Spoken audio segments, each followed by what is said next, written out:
Good morning. I am Padmapriya, Assistant Professor, Department CSE in RMD Engineering College.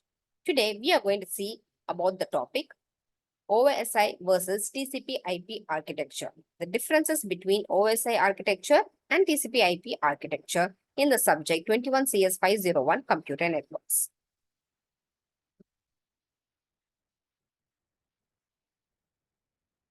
OSI, it is Open System Interconnection.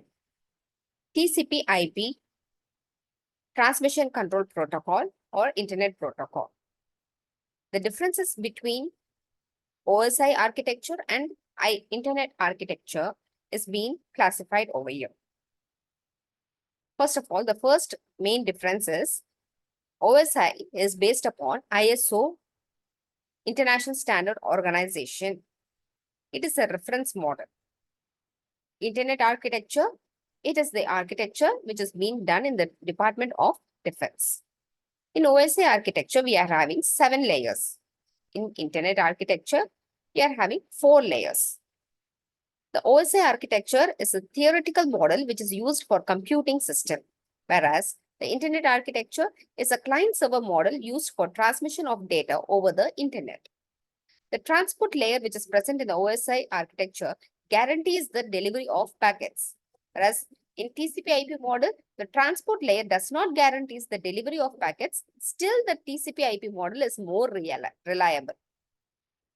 The OSI architecture follows vertical approach, whereas in Internet architecture, it follows horizontal approach. In OSI model, we have a separate presentation layer as well as session layer, whereas in TCP/IP architecture, we doesn't have a separate presentation layer or session layer. The transport layer is connection oriented, whereas in TCP/IP architecture, transport layer is both connection oriented and connectionless oriented.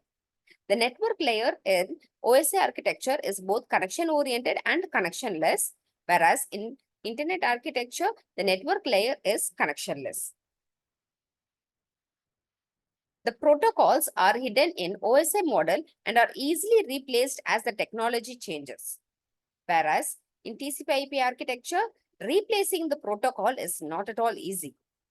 In OSI model, it defines the services, interfaces, and protocols very clearly and makes clear distinction between them. And it is protocol independent. Whereas in TCP/IP architecture, the services, interfaces, and protocols are not clearly separated. It is also protocol dependent.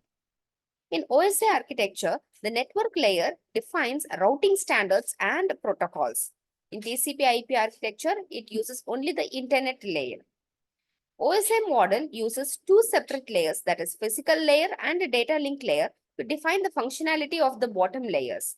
Whereas in TCP/IP architecture, it uses only 1 layer, that is the data link layer.